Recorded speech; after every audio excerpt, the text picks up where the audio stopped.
ต้องถอดวัตถุมงคลก่อน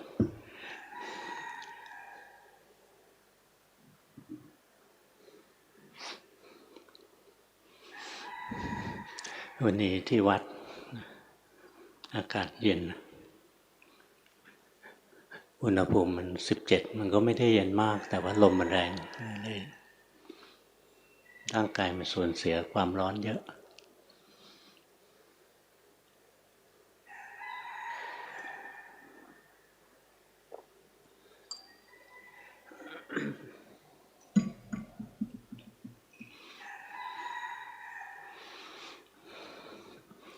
ปีใหม่ผ่านมา9 ชั่วโมงแล้วปี2563ก็หมดไปผ่านพ้นมา9 ชั่วโมง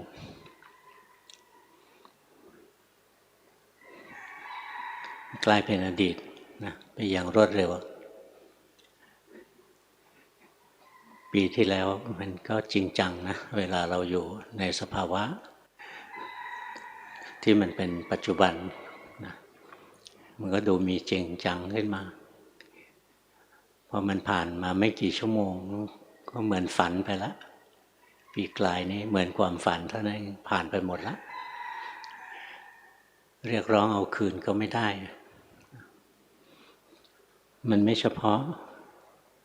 แต่ละปีที่หายไปแค่เดือนธันวาที่ผ่านมาเราก็เรียกร้องเอาคืนไม่ได้แล้ว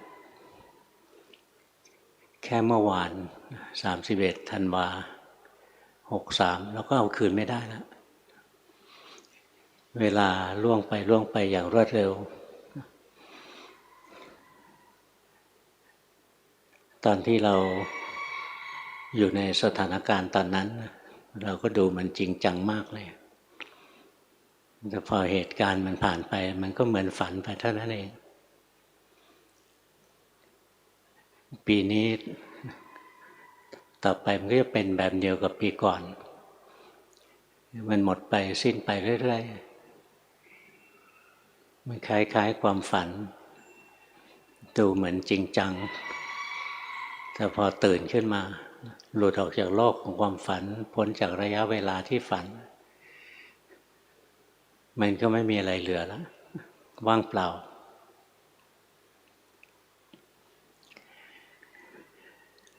นี่เวลาเราอยู่กับปรากฏการณ์แต่ละขณะเรารู้สึกจริงจังก็มีความสุขบ้างมีความทุกข์บ้างก็รู้สึกว่าเป็นของจริงแต่พอมันผ่านไปแล้วมันก็ไม่มีความหมายอะไรเพราะฉะนั้นจริงๆแล้วชีวิตเรากระทั่งในขณะนี้นะมันก็เหมือนเราฝันอยู่หาสาระแก่นสารอะไรจริงจังไม่ได้ถ้าคิดว่ามันจริงจังสภาวะที่กำลังปรากฏอยู่มันก็มามีอิทธิพลเหนือจิตใจเราใจเราเดี๋ยวก็สุขเดี๋ยวก็ทุกข์เดี๋ยวก็ดีเดี๋ยวก็ร้ายหมุนเวียนเปลี่ยนแปลงไปเรื่อยๆแทนที่เราจะต้องรอจนวันคืนล่วงไปแล้วค่อยเห็นว่าอดีตไม่มีสาระแก่นสารเรามาฝึกอยู่กับปัจจุบันจนเห็นว่ากระทั่งปัจจุบันนี้ก็ไม่มีสาระแก่นสารอะไรจริงจังโลกนี้มันว่างเปล่ามาแต่ไหนแต่ไร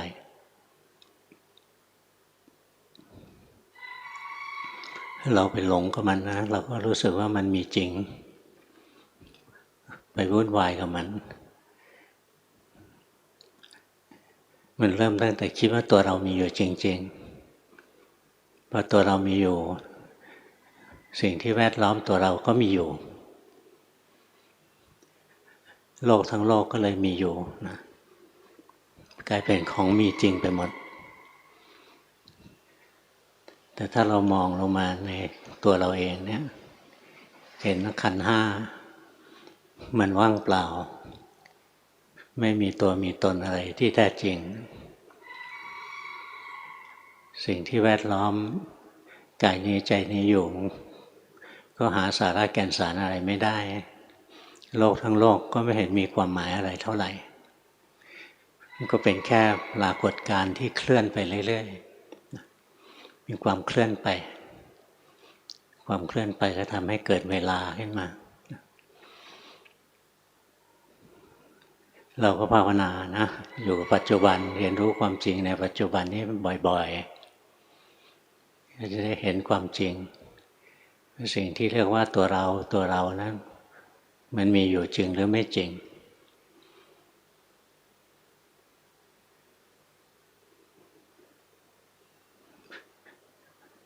มีสติระลึกรู้ลงในร่างกายมีจิตที่ตั้งมั่นเป็นผู้รู้ผู้ดูพอสติระลึกรู้ลงที่กายก็จะเห็นว่าร่างกายเป็นแค่วัตถุธาตุของโลกมีธาตุไหลเข้ามีธาตุไหลออกตลอดเวลาไม่ใช่ตัวเราของเราที่แท้จริงเป็นของที่ยืมโลกมาใช้ชั่วครั้งชั่วคราวความรู้สึกสุขความรู้สึกทุกข์มันก็เกิดขึ้นตอนมีการกระทบอารมณ์ตาหูจมูกลิ้นกายใจกระทบอารมณ์ความรู้สึกสุขความรู้สึกทุกข์ความรู้สึกเฉยๆก็เกิดขึ้นนั้นมีการกระทบอารมณ์เรียกมีผัสสะเป็นปัจจัยให้เกิดเวทนาในขณะที่ตามองเห็นหูได้ยินเสียงจมูกได้กลิ่นลิ้นกระทบรสเนี่ยมันมีเวทนาอันเดียวนะคือไม่ทุกข์ไม่สุขอะไรเฉยๆนะเวลากายกระทบอารมณ์มันมีเวทนาได้สองอันมีสุขมีทุกข์ได้แต่เวลาใจของเรากระทบอารมณ์เนี่ยมีสามอันมีเวทนาได้สามอันสุขทุกข์เฉยๆลำพังตาเห็นรูปหูได้ยินเสียงจมูกได้กลิ่นลิ้นกระทบรสกายกระทบสัมผัสมันยังไม่มีความหมายที่จะทำให้จิตใจของเราสุขหรือทุกข์ขึ้นมาอย่างตาเห็นรูปเนี่ยเห็นตอนที่เห็นใจเราก็เฉยๆตอนที่หูได้ยินเสียงจมูกได้กลิ่นลิ้นกระทบรสใจเราก็เฉยๆตอนที่กายกระทบ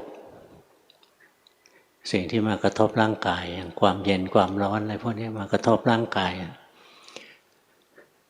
มันเย็นเกินไปมันร้อนเกินไปกายมันก็ทุกข์มันเย็นพอดีมันร้อนพอดีก็รู้สึกกายมันสุขแต่ใจมันยังไม่เกี่ยวข้อง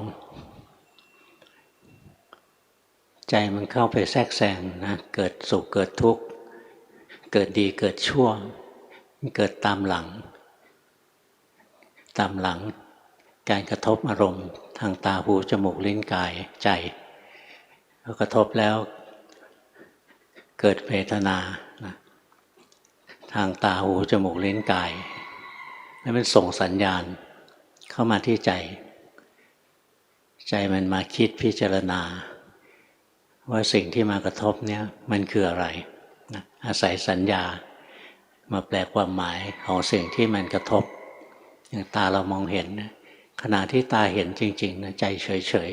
ๆไม่ต้องมาแปลสิ่งที่ตาเห็นก่อนนี่ผู้หญิง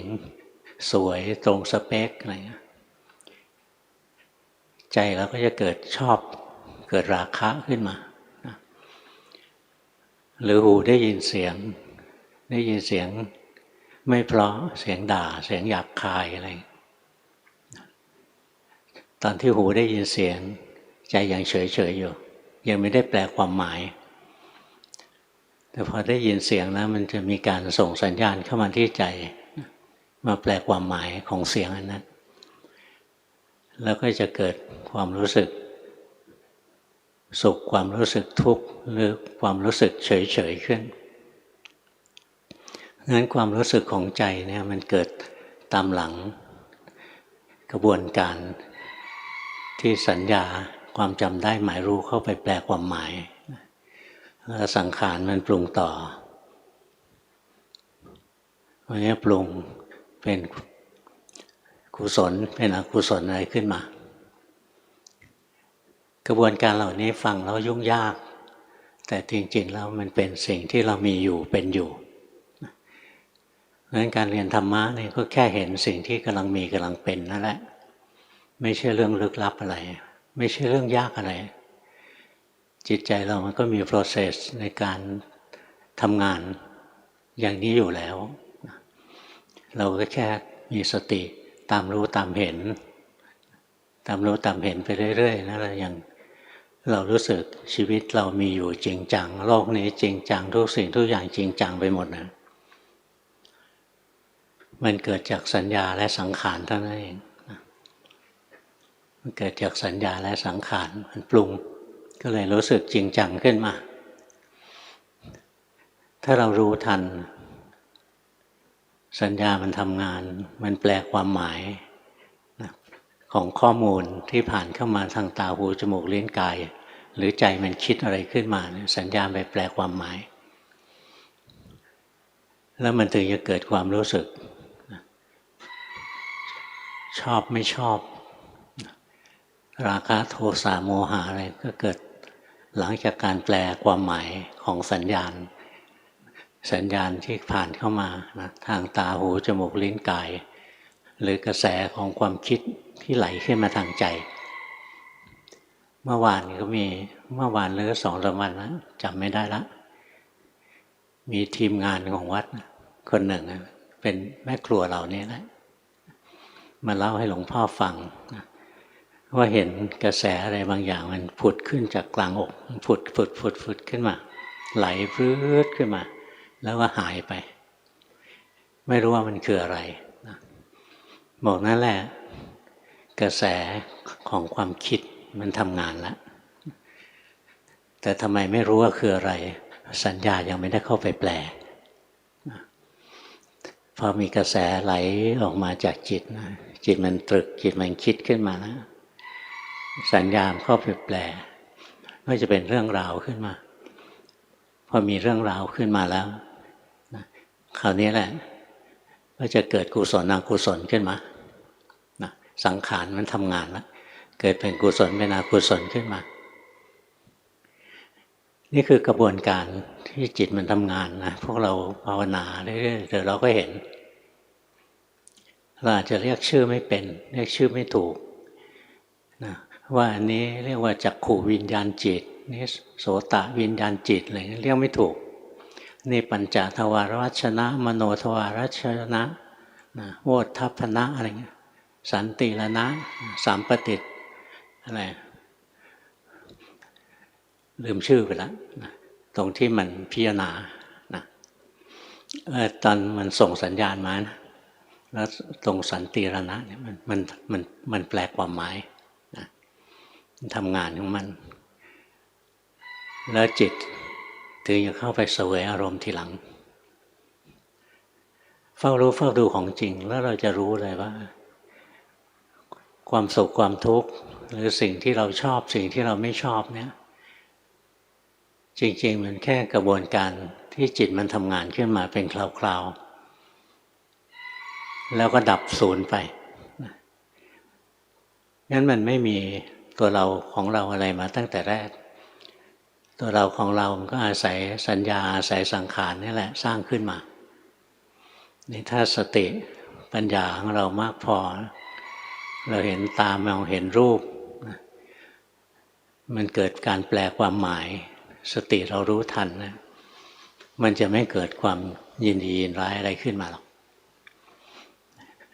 การที่จิตจะเข้าไปยึดไปถือมันก็ไม่เกิดขึ้นเฝ้ารู้เฝ้าดูบ่อยๆนะให้เห็นของจริงบ่อยๆมันเกิดแล้วเกิดอีกถึงจุดหนึ่งเราก็จะรู้ว่าจริงๆแล้ว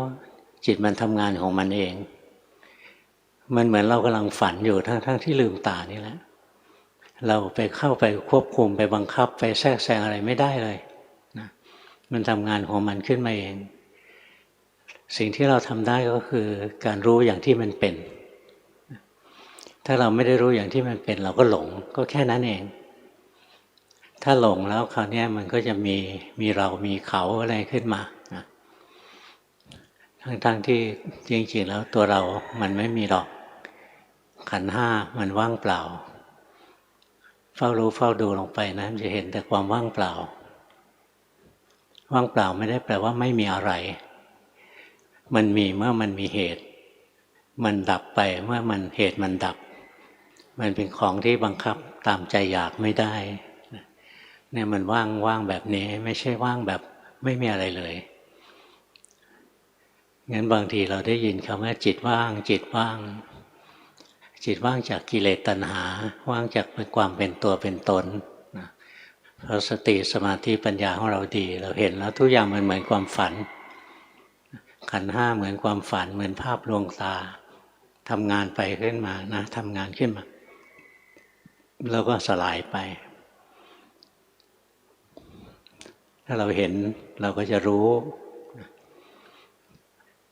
จริงๆแล้วโลกนี้ว่างเปล่าจากความเป็นตัวเป็นตนถ้าจะพูดเรื่องจิตว่างโลกว่างอะไรเงี้ยเดี๋ยวพูดลอยๆต้องบอกก่อนว่าว่างจากอะไรไม่ใช่จิตไม่มีร่างกายไม่มีแต่มีเพราะมีเหตุถ้าเหตุดับมันดับขันธ์ห้ามีอยู่ไหมมีนะแต่มีแบบจับต้องไม่ได้จริงอ่ะเดี๋ยวพอหมดเหตุมันก็ดับเพราะฉะนั้นจริงๆแล้วมันว่างเปล่าจากความเป็นตัวตนมันว่างเปล่านะไม่มีตัวมีตนอะไรแล้วก็ไม่อยู่ในอำนาจบังคับอะไรของใครเนี่ยดูของจริงนะดูของจริงจนเห็นความจริงของจริงก็คือขันธ์ห้าของเรารูปนามกายใจนี้แหละ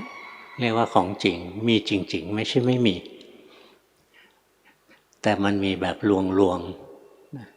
มีแบบหลอกลวงมีเหตุก็เกิดหมดเหตุก็ดับบังคับไม่ได้ไม่ใช่ที่เราจะเป็นเจ้าของมันได้ดูไปเรื่อยๆน้ำจะเห็นอย่างที่หลวงพ่อบอกนี่แหละนี่พวกเราบางคนได้ยินคำว่าว่างก็คิดว่าว่างแบบศูนย์ไปหมดทุกสิ่งทุกอย่างไม่มีอะไรเลยอันนั้นเป็นมิจฉาทิฏฐินะว่างแบบศูนย์ไปหมดนะเป็นมิจฉาทิฏฐิคำว่าว่างเนี่ยหมายถึงว่ามีเหตุมันเกิดหมดเหตุมันดับเราบังคับมันไม่ได้มันไม่ใช่ตัวเราของเราเนี่ยว่างจากความเป็นตัวเป็นตน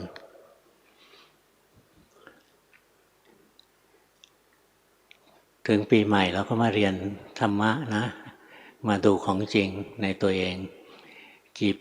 ปีก็เรียนอย่างนี้แหละ2,500 2,600 ปีก่อนก็เรียนอย่างนี้แหละตั้งแต่สมัยพุทธกาลก็เรียนลงมาในขันธ์ห้าเรียนลงมาในกายในใจนี่แหละเรียนจนเห็นนะไม่มีตัวเราหรอกมันว่างเปล่าจากความเป็นตัวเราบังคับมันไม่ได้เวลาเราลงมือภาวนาจริงๆนะขั้นแรกเลยนะถือศีลห้าไว้นะแล้วก็ฝึกจิตใจให้มันตั้งมั่นขึ้นมาเป็นผู้รู้ผู้ดูพอจิตใจมันเป็นผู้รู้ผู้ดูนะมันจะถอดถอนตัวเองออกจากปรากฏการณ์ทั้งหลายปรากฏการณ์ของรูปธรรมปรากฏการณ์ของนามธรรมจิตมันถอดถอนตัวเองออกมาเป็นแค่คนรู้คนดูแล้วมันถึงจะเห็นความจริงของรูปธรรมนามธรรมดูของจริงนะแต่ดูให้เป็นดูแบบคนวงนอกนั่นจะเห็นความจริงพอเห็นความจริงนะดูแล้วดูอีกดูแล้วดูอีกไอ้ตัวของจริงนั้นนะมันมีเหตุก็เกิดหมดเหตุก็ดับบังคับไม่ได้นะขันธ์ห้ามันมีอยู่จริงมีอยู่จริงนะภาษาปริยัติเรียกว่ามันเป็นปรมัตถธรรมมันมีไม่ใช่มันไม่มีแต่มันไม่ใช่ตัวตนการที่เราเห็นของจริงเห็นปรมัตถธรรมเห็นรูปธรรมนามธรรมต่อไปเราจะเห็นความจริงความจริงเป็นตัวสัจจะความจริงนี้ไม่ตายกี่ยุคกี่สมัย ขันธ์ห้าก็ไม่เที่ยงเป็นทุกข์เป็นอนัตตางั้นเราเห็นของจริงที่มีอยู่นี่แหละคือเห็นปรมัตถธรรมรูปนามกายใจของเรานี่แหละแล้วก็รู้ความจริงของมันว่าจริงๆแล้วมันไม่เที่ยงเป็นทุกข์เป็นอนัตตาเกิดขึ้นแล้วดับไปมีแล้วหายไปทุกสิ่งทุกอย่างกำลังเคลื่อนผ่านเคลื่อนผ่านความเปลี่ยนแปลงไปเรื่อยๆเราไม่สามารถทวงคืนได้วัยล่วงไปชีวิตเปลี่ยนไปความเป็นหนุ่มเป็นสาวอะไรเนี่ยหมดไปสิ้นไปต่อไปก็ชีวิตก็หมดไปถ้าเฝ้ารู้เฝ้าดูอย่างนี้นะมีสติสมาธิปัญญาแก่กล้าขึ้นมามันก็จะเห็นความจริงที่ประณีตลึกซึ้งขึ้นไปการที่เห็นความจริงนะเรียกว่าเราได้ปัญญาเป็นปัญญาที่แท้จริงปัญญาที่แท้จริงมันก็มี3ระดับระดับที่1นะมันจะเห็นว่ากายนี้ใจนี้รูปนามขันธ์ห้าอะไรพวกนี้นะไม่ใช่ตัวเราไม่ใช่ตัวเราไม่ใช่ของเรามันเป็นสมบัติของโลกที่เรายืมโลกมาใช้ชั่วครั้งชั่วคราวนี่เป็นปัญญาขั้นต้นนะจากการปฏิบัติไม่ใช่คิดเอาแต่ต้องเห็นเอาเห็นของจริงไปเรื่อยๆเห็นของจริงคือเห็นกายเห็นใจมันทำงานไปเรื่อยๆแล้วสุดท้ายมันจะเห็นความจริงนะความจริงก็คือกายนี้ใจนี้ไม่ใช่ตัวเราของเราหรอกถ้าเราเห็นอย่างนี้ได้เรียกว่าเรามีปัญญาขั้นต้นแล้วการภาวนาถัดจากนั้นนะก็จะประณีตละเอียดจิตใจของเราเนี่ยมีแนวโน้มที่จะไปสู่พระนิพพานมันจะเดินไปสู่พระนิพพานแบบไม่มีอะไรมาขวางได้แล้วถ้าเทียบ เทียบแบบโบราณนะเหมือนท่อนไม้ลอยในน้ำมันตกเข้ามาตรงร่องน้ำแล้วมือก็พุ่งดิ่งลงทะเลไปแต่ถ้าใจยังไม่เห็นความจริงนะว่าตัวเราไม่มีเดี๋ยวมันก็ติดข้างซ้ายเดี๋ยวก็ติดฝั่งข้างขวาเดี๋ยวก็ไปเกยตื้นเดี๋ยวก็ถูกน้ำวนดูดเอาไว้อะไรเงี้ยสารพัดที่จะถ่วงไม่ให้ไม้ท่อนนี้ลอยไปถึงทะเลแต่ถ้าเมื่อไหร่เราภาวนาจนเห็นความจริงแล้วว่ากายนี้ใจนี้ไม่ใช่ตัวเราของเรามันเหมือนจิตเหมือนท่อนไม้นะฮะตกอยู่กลางร่องน้ำที่ถูกต้องแล้วมันจะไหลอย่างรวดเร็วลงไปสู่ทะเลความรวดเร็วเนี้ยรวดเร็วแค่ไหนก็ในเวลาไม่เกิน7 ชาติมันจะถึงพระนิพพานจิตที่มันเข้าใจธรรมะขั้นต้นนี้แล้วไม่เกิน7 ชาติก็จะถึงพระนิพพานแต่คนที่เข้าใจธรรมะขั้นต้นแล้วไม่ใช่ว่าทุกคนต้องเกิดอีก7 ชาติไม่ใช่อย่างนั้นหรอกถ้ามีปัญญาแก่กล้านะอาจจะเกิด3 ชาติหรือเกิดชาติเดียวก็ได้นะหรือบางคนถ้าแก่กล้าจริงๆนะก็จบในชีวิตนี้แหละไม่ต้องไปเกิดอีกแล้วนะสามารถพัฒนาตัวเองขึ้นไปสู่มรรคผลที่สูงขึ้นไปนะงั้นตรงที่การเรียนรู้ของจริงจนเห็นความจริงนะไม่ใช่เรื่องเล็กๆมันทำให้วัฏฏะของเราเนี่ยสั้นลงนะวัฏฏะซึ่งเคยยืดเยื้อยาวนานไม่มีที่สิ้นสุดพอเราเห็นความจริงว่าตัวเราไม่มีหรอกวัฏฏะนี้สั้นลงอย่างมากก็ไม่เกิน7 ชาติอย่างเร็วก็คือจบในชาตินี้แหละแต่หมายถึงต้องภาวนาต่อไปจนได้นะนี่ถ้าเราภาวนาจนเราเห็นนะเราดูไปเรื่อยๆเบื้องต้นจะเห็นร่างกายไม่ใช่เรามันดูง่ายที่สุดร่างกายเป็นของหยาบนะจะดูง่ายๆเลยไม่ใช่ตัวเราของเราอย่างเวลาเรานั่งอยู่อย่างเงี้ยเรารู้สึกลงไป ร่างกายมันนั่งใจเราเป็นคนดูนะหรือขยับมือเนี้ยร่างกายมันเคลื่อนไหวใจเป็นคนดูเวลามันหายใจร่างกายมันหายใจใจเป็นคนดูเนี่ยทำอย่างนี้เรื่อยๆนะให้มันมีใจเป็นคนดูแล้วมันจะเห็นเองอะร่างกายไม่ใช่ตัวเราหรอกเป็นของถูกรู้ถูกดูนะแต่เห็นตรงนี้ยังไม่เป็นพระโสดาบันหรอกนะพระพุทธเจ้าท่านบอกว่าปุถุชนที่ไม่ได้สดับหมายถึงปุถุชนซึ่งไม่เคยได้ยินธรรมะเลยเนี่ยบางคนก็สามารถเห็นได้ว่าร่างกายไม่ใช่ตัวเราเพราะร่างกายนะมันหยาบมันแสดงความแก่ความเจ็บความตายให้ดูง่ายนะบังคับไม่ได้ควบคุมไม่ได้จริงสั่งนะไม่ให้หิวมันก็หิว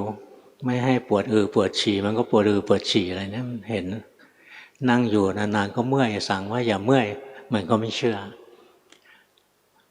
เพราะฉะนั้นคนที่ไม่เคยเรียนธรรมะนะไม่เคยได้ยินธรรมะของพระพุทธเจ้าเนี่ยสามารถเห็นได้ว่าร่างกายไม่ใช่ตัวเราของเราแต่มีแต่ธรรมะของพระพุทธเจ้าเท่านั้นนะคนที่ได้ศึกษาธรรมะของพระพุทธเจ้าถึงจะสามารถเห็นได้ว่าจิตใจไม่ใช่ตัวเราเพราะฉะนั้นเราเห็นเบื้องต้นเราหัดดูสมมติเราดูเข้ามาที่จิตไม่ได้เราดูที่กายก่อนรูปมันนั่งจิตเราเป็นคนดูนะรูปมันหายใจออกหายใจเข้าจิตเราเป็นคนดูมันยืนมันเดินมันนั่งมันนอนอะไรนะจิตเป็นคนรู้คนดูเรื่อยๆฝึกรู้ฝึกดูนะมีจิตเป็นผู้รู้ผู้ดูอย่างเงี้ยต่อไปมันก็จะเห็นก่อนว่าร่างกายไม่ใช่เรานะแล้วพอเราฝึกชำนิชำนาญขึ้นนะเราจะเห็นเลยว่าความสุขความทุกข์ที่เกิดขึ้นในร่างกายนะก็เป็นของถูกรู้ถูกดูอย่างความปวดความเมื่อยเกิดขึ้นนะเราต้องขยับแก้ปวดเนี้ยความปวดความเมื่อยนะเป็นสิ่งที่เราบังคับไม่ได้ควบคุมไม่ได้อย่างนั่งอยู่แล้วสั่งไม่ให้ปวดเนี่ยมันทำไม่ได้มันปวดขึ้นมาแล้วสั่งให้หายก็สั่งไม่ได้เนี่ยเราเริ่มเห็นความจริงที่ประณีตขึ้นไปแล้วทีแรกเราเห็นเฉพาะความจริงของร่างกายไม่ใช่ตัวเราของเรานะแต่ต่อมาก็พัฒนาขึ้นมาเห็นสิ่งที่ละเอียดขึ้นไปอีกคือความรู้สึกสุขความรู้สึกทุกข์ในร่างกายเนี่ยมันไม่ใช่ตัวเราของเราเหมือนกันมันเป็นของถูกรู้ถูกดูเหมือนกันความสุขความทุกข์ความเฉยไม่สุขไม่ทุกข์ในใจก็เป็นของถูกรู้ถูกดูเนี่ยหัดสังเกตไปเรื่อยๆนะมันจะประณีตแนบเนียนขึ้นเรื่อยๆอย่างทีแรกรู้กายรู้เวทนาของกายแล้วก็ขยับขึ้นมารู้เวทนาของใจเนี่ยยกระดับขึ้นมาเราก็จะเห็นเลยความสุขในจิตใจก็เป็นของถูกรู้ถูกดูเกิดขึ้นแล้วตั้งอยู่แล้วก็ดับไปหายไปควบคุมไม่ได้บังคับไม่ได้ความทุกข์ในจิตใจหรือความเฉยในจิตใจก็ตกอยู่ในลักษณะอันเดียวกันเป็นของถูกรู้ถูกดูเกิดขึ้นแล้วก็ดับไปห้ามไม่ได้ควบคุมไม่ได้บังคับไม่ได้จริง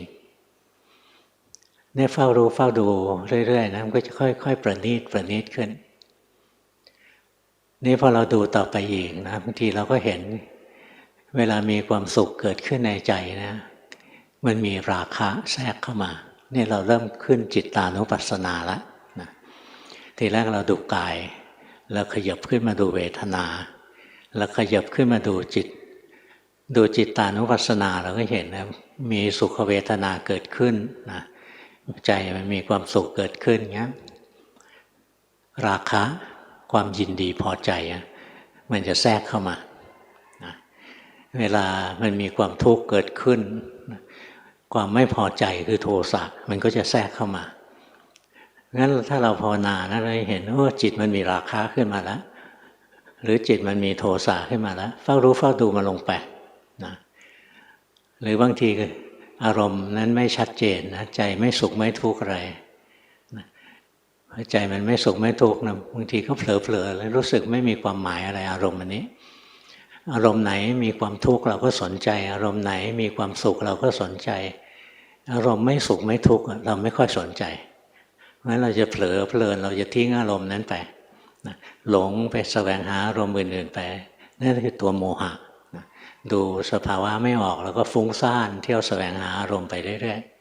ๆเพราะราคะโทสะโมหะนะมันก็ตามหลังเวทนาทางใจมา เนี่ยเราค่อยๆดูนะค่อยประณีตขึ้นไปเริ่มดูกายจนเห็นกายไม่ใช่เราเห็นเวทนาในร่างกายนะไม่ใช่ตัวเราเห็นเวทนาทางใจไม่ใช่เรานี่พอมันทำงานละเอียดขึ้นมันจะเห็นเลยจิตโลภนะมันเกิดขึ้นเองเวลาใจเรามีความสุขนะจิตโลภก็เกิดเวลาใจเรามีความทุกข์จิตโกรธก็เกิดเวลาใจไม่สุขไม่ทุกข์จิตหลงก็เกิดจิตจะสุขจิตจะทุกข์จิตจะเฉยนะหรือจิตจะดีจิตจะโลภจิตจะโกรธจิตจะหลงห้ามไม่ได้บังคับไม่ได้สั่งไม่ได้ดูจากของจริงไม่ใช่คิดเอาอย่างเราเห็นความโกรธเราไปกระทบอารมณ์ก่อนตามองเห็นรูปเห็นทีแรกยังไม่โกรธส่งสัญญาณมาที่ใจมีการแปลความหมายนี่ศัตรูของเรามันเคยแย่งแฟนเรานะพอความจำได้หมายรู้อย่างนี้เกิดเนี่ยจิตมันจะทำงานต่อเลยนะมันไม่ชอบใจนะมันหงุดหงิดใจไม่ชอบนะเนี่ยมันจะค่อยๆปรุงขึ้นมานะสุดท้ายความโกรธก็เกิดขึ้นแต่ก่อนที่จะโกรธนะมันมีขั้นตอนละเอียดลงไปไม่จำเป็นต้องรู้หรอกรู้เท่าที่เห็นเท่านั้นแหละไม่ต้องรู้มากกว่าที่เห็นจริงเพราะงั้นถ้าเห็นจริงๆเราไม่ได้เห็นขั้นตอนละเอียดอย่างที่หลวงพ่อบอกก็ไม่เป็นไรนะแค่ว่าพอเห็นหน้าคนนี้แล้วแหมมันโกรธเงี้ยรู้ตรงที่จิตมันโกรธเลยก็ได้ไม่ต้องรู้ว่าแหมมันผ่านกระบวนการมาตั้งหลายขั้นตอนกว่าจะโกรธนะอันนั้นสำหรับพวกที่ชอบเล่นอะไรที่ยุ่งยากงั้นถ้าจะตัดตรงนะก็มาดูเลยจิตโลภก็รู้ว่าโลภจิตไม่โลภแล้วก็รู้ว่ามันไม่โลภจิตโกรธแล้วก็รู้ว่าโกรธจิตไม่โกรธก็รู้ว่ามันไม่โกรธจิตหลงไปฟุ้งซ่านไปรู้ว่ามันหลงไปรู้ว่ามันฟุ้งซ่านไปจิตไม่หลงจิตไม่ฟุ้งซ่านจิตตั้งมั่นนี่มาก็รู้อย่างที่มันเป็นไปเรื่อยๆเฝ้ารู้เฝ้าดูไปเราก็จะเห็นเลยจิตจะโกรธหรือจิตจะโลภจิตจะหลงเราเลือกไม่ได้จิตมันจัดการของมันเองมันเลือกของมันเองปริยัติเขาบอกมันมีตัวหนึ่งเป็นตัวกำหนดนะมีจิตดวงหนึ่งเป็นตัวกำหนดเรียกโวทัพพนาจิตเราไม่จำเป็นต้องรู้ชื่อมันหรอกแต่ว่าไม่ใช่เรากำหนดว่าต่อไปนี้จะโกรธดีหรือจะโลภดีหรือจะหลงดีมันมีจิตตัวหนึ่งเป็นผู้กำหนดแล้วจิตตัวนั้นก็ดับไปก็เกิดจิตโลภขึ้นมาแทนเกิดจิตโกรธจิตหลงขึ้นมาแทนจิตมีทีละดวงนะมีทีละดวงไม่ใช่มีทีหนึ่งหลายๆดวงอย่างพอมีจิตโกรธอยู่เนี่ยก็ไม่มีจิตโลภพอมีจิตโลภก็ไม่มีจิตโกรธนะแต่ตอนที่มีจิตโกรธเนี่ยจิตดวงที่เป็นจิตโกรธได้เนี่ยต้องหลงด้วยนะตอนที่โลภอยู่ก็ต้องหลงด้วยถ้าไม่หลงจะไม่โกรธถ้าไม่หลงจะไม่โลภความโกรธความโลภอะไรเนี่ยมันเกิดตอนหลงเพราะฉะนั้นตัวจิตที่มีโมหะมันเป็นตัวพ่อตัวแม่ของกิเลสทั้งหลายของจิตที่เป็นกิเลสทั้งหลายตัวโมหะมันจะเกิดประกอบกับจิตทุกดวงที่เป็นอกุศลมันก็เหมือนสติเป็นตัวที่ประกอบกับจิตที่เป็นกุศลทุกๆตัวนะปัญญาเกิดกับจิตที่เป็นกุศลทุกนะแต่ว่าปัญญาไม่เกิดกับจิตที่เป็นกุศลทุกตัวไม่เหมือนสตินะจิตที่เป็นกุศลบางตัวไม่มีปัญญาหรอกนะ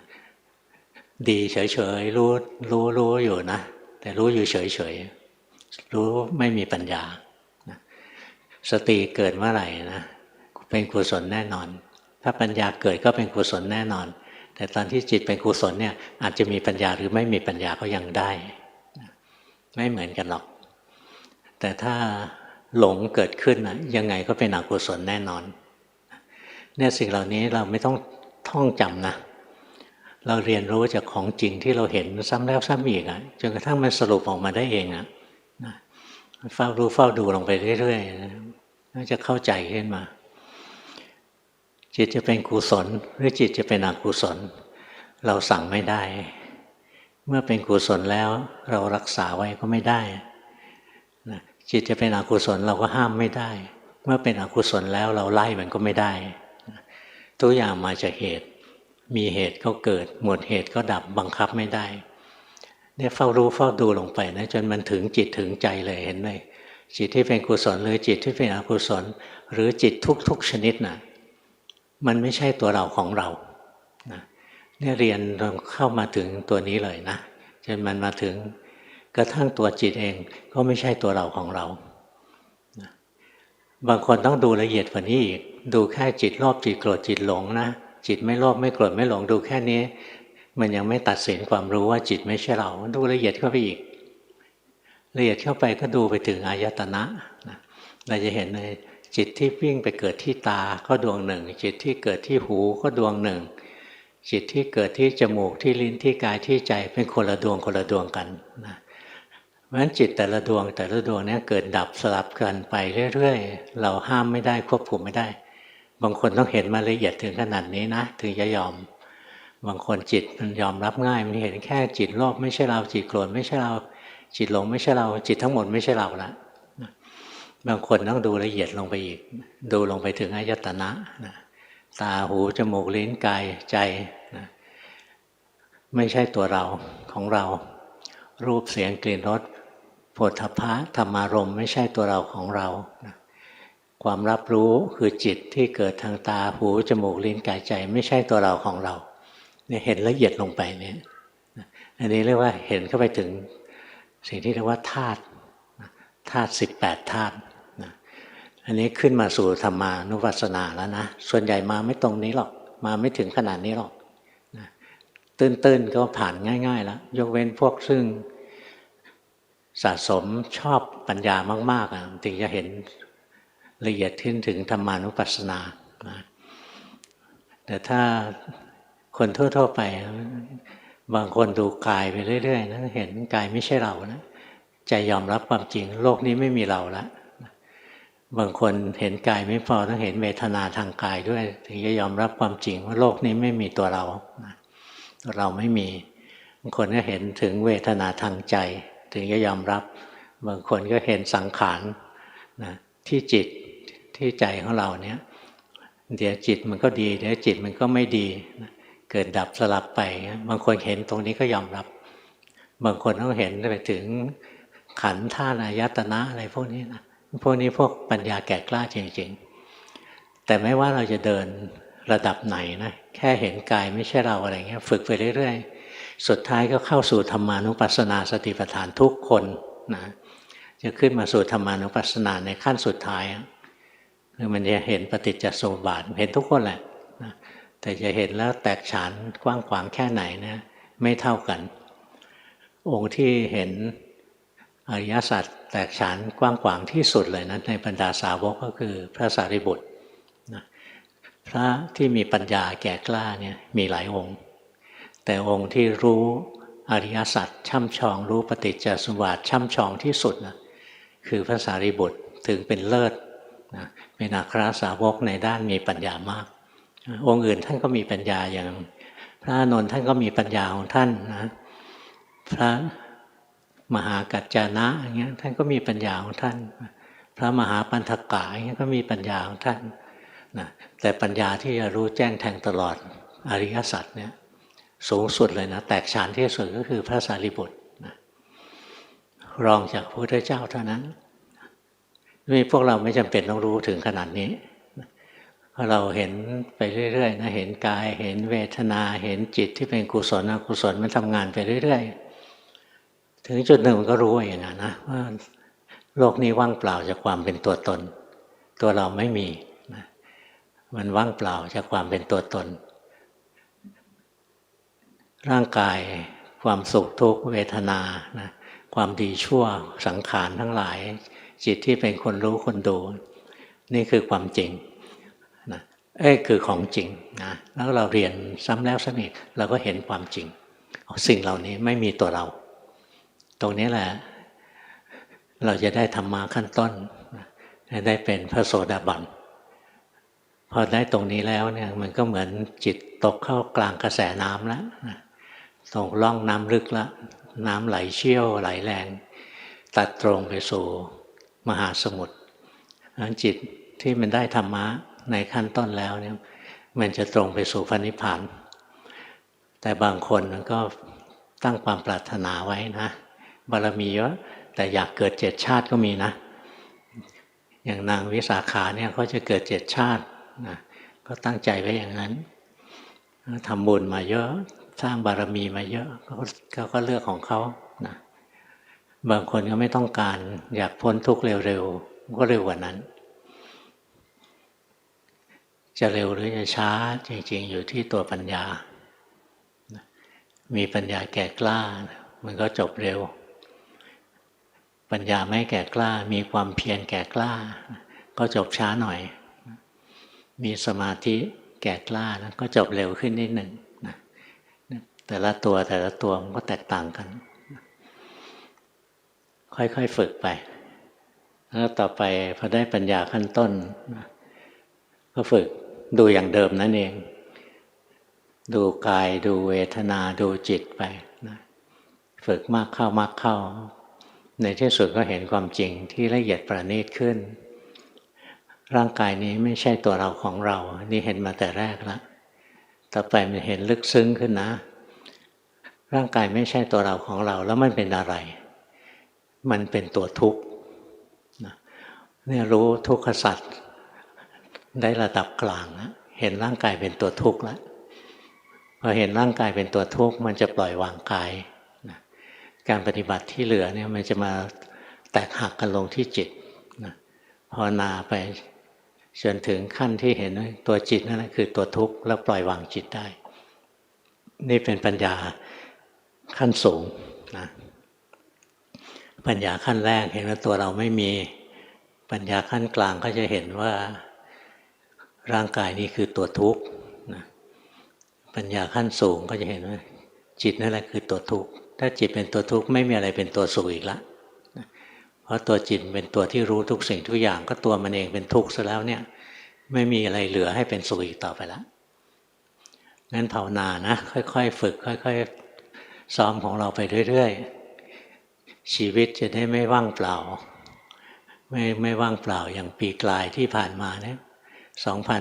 2563นะเราเขียนตั้งหลายหนเนี่ย2563สุดท้ายก็ว่างเปล่าไม่มีอะไรละพอมา64เราก็คิดว่าตัวเรามีจริงๆอีกแล้วก็บ้าคลั่งกระโดดโลดเต้นอยู่งั้นนะพอถึงปีใหม่2565เราก็ย้อนมาดูเมื่อปี64ไม่เห็นมีอะไรเลยก็ว่างเปล่าจากความเป็นตัวเป็นตนอีกนั่นแหละเหมือนฝันไปเท่านั้นเองเพราะฉะนั้นเราไม่ต้องรอให้หมดไปก่อนปีหนึ่งนะแล้วค่อยเห็นว่าชีวิตเหมือนความฝันมาเฝ้ารู้ลงที่กายที่ใจในปัจจุบันนี้แหละจนเห็นว่าปัจจุบันนี้ก็เหมือนฝันอยู่นั่นแหละร่างกายนี้ไม่ใช่ตัวเราของเราเวทนาคือความสุขทุกข์ในกายหรือความสุขความทุกข์ความเฉยในใจก็ว่างเปล่าไม่ใช่ตัวเราของเราจิตที่เป็นกุศลจิตที่เป็นอกุศลก็ว่างเปล่าไม่ใช่ตัวเราของเราเนี่ยฝึกรู้ฝึกดูซ้ำแล้วซ้ำอีกลงไปแต่ไม่ใช่คิดเอานะรู้สึกเอาคอยรู้สึกอย่างนี้นะซ้ำแล้วซ้ำอีกนะจิตมันก็จะค่อยๆฉลาดขึ้นสิ่งที่เรียกว่าความฉลาดของเราคือตัวสัมมาทิฏฐินั่นเองความรู้ถูกความเข้าใจถูกปฏิบัติแทบเป็นแทบตายนะไม่ได้อะไรมาไม่เสียอะไรไปนะสิ่งที่ได้มามีอย่างเดียวนะคือสัมมาทิฏฐิสิ่งที่เสียไปมีอย่างเดียวคือมิจฉาทิฏฐิแค่นั้นแหละที่ฝึกกันแทบตายนอกนั้นไม่มีอะไรหรอกไม่ใช่ว่าจะได้ขันธ์ห้าที่วิเศษมานะได้โลกได้ภพภูมิที่ประเสริฐเลิศโลกดีที่สุดไม่มีวันตายไม่ใช่ไม่ได้อะไรหรอกนอกจากได้สัมมาทิฏฐิไม่ได้สูญเสียอะไรไปอย่างดูไปบางคนบอกโอ้ยไม่ได้หรอกร่างกายเป็นของเราแล้วดูให้เห็นว่าไม่ใช่เราเนี่ยเป็นความสูญเสียนั่นเพราะไม่มีปัญญาจริงๆมันไม่ใช่ตัวเราของเรามาแต่ไหนแต่ไรละงั้นสิ่งที่เสียไปคือความโง่นะสิ่งที่ได้มาก็คือตัวสัมมาทิฏฐิความรู้ถูกความเข้าใจถูกศึกษาธรรมะแทบเป็นแทบตายเพื่อสิ่งนี้เองนะแต่ว่าไม่ได้จบตรงนี้นะมีสัมมาทิฏฐิขึ้นมาเนี่ยนะอย่างแท้จริงแล้วเนี่ยนะเราไม่ได้ยึดตัวสัมมาทิฏฐิไว้เราไม่ได้ปฏิบัติเพื่อเอาปัญญานะมันมีสิ่งที่สูงกว่านั้นอีกก็คือตัววิมุตติ แต่ตัววิมุตติน่ะมันเกิดได้ด้วยมีสัมมาทิฏฐินะอยู่ในตัวมันเองนี่พอมันหลุดพ้นแล้วจริงๆเราไม่ได้เกาะปัญญาความรู้อะไรไว้มากมายหรอกนะสิ่งที่เราภาวนาไปนะเพื่อจะเข้าถึงพระนิพพานความดับสนิทแห่งตัณหาความดับสนิทแห่งทุกข์มันจะดับสนิทแห่งตัณหาดับสนิทแห่งทุกข์ได้ก็ด้วยมีปัญญาสัมมาทิฏฐินั่นเองเพราะงั้นถ้าเมื่อไหร่ปัญญาสัมมาทิฏฐิของเราแก่รอบเต็มที่แล้วนะมรรคผลก็เกิดขึ้นเองนะเกิดขึ้นเองปัญญาที่เกิดขึ้นในมรรคตัวนั้นแหละเป็นตัวสัมมาทิฏฐิที่แท้จริงนะส่วนปัญญาที่ยังไม่ได้เกิดมรรคเนี่ยมันเป็นแค่ปัญญาเบื้องต้นนะอนุโลมมาว่าเป็นสัมมาทิฏฐิแต่สัมมาทิฏฐิจริงๆเกิดตอนบรรลุโสดาปัตติมรรคนะค่อยๆฝึกไปฟังแล้วยุ่งยากจะไม่ยุ่งยากก็ได้รู้สึกกายรู้สึกใจตามที่มันเป็นไปเรื่อยๆฟังแค่นี้ไม่ยุ่งยากละนะยิ้มรู้ว่ายิ้มนะไม่จำเป็นต้องมีชื่อนะไม่ใช่อาการนี้เรียกว่ายิ้มหรือเรียกว่าสมายหรือเรียกว่าอะไรอะไรเงี้ยไม่จำเป็นคำพูดไม่มีความหมายอะไรคำพูดไม่ใช่ของจริงนะคำพูดเป็นอารมณ์บัญญัติเป็นเรื่องที่บัญญัติขึ้นมานะแต่ว่าความจริงก็คือรูปธรรมของจริงคือรูปธรรมคือนามธรรมแล้วของจริงเนี่ยมันแสดงความจริงคือไตรลักษณ์อยู่พอเราเห็นขันธ์ห้าเป็นไตรลักษณ์พอรู้ตามความเป็นจริงก็เบื่อหน่ายเพราะเบื่อหน่ายก็คลายความยึดถือเพราะคลายความยึดถือก็หลุดพ้นงั้นเราหลุดพ้นได้ก็ด้วยสัมมาทิฏฐินะด้วยปัญญาที่เราสะสมไปเรื่อยๆศีลสมาธิปัญญาสมบูรณ์เมื่อไหร่อริยมรรคก็เกิดเมื่อนั้นง่ายๆนะร่างกายเคลื่อนไหวรู้สึกจิตใจเคลื่อนไหวรู้สึกนะไม่ใช่ร่างกายคนอื่นเคลื่อนไหวรู้สึกนะจิตใจคนอื่นเคลื่อนไหวรู้สึกใช้ไม่ได้หรอกดูของตัวเองนะดูแล้วก็ดูอีกไปวันนี้ก็สมควรแก่เวลานะฟังเทศน์45 นาทีก็พอละ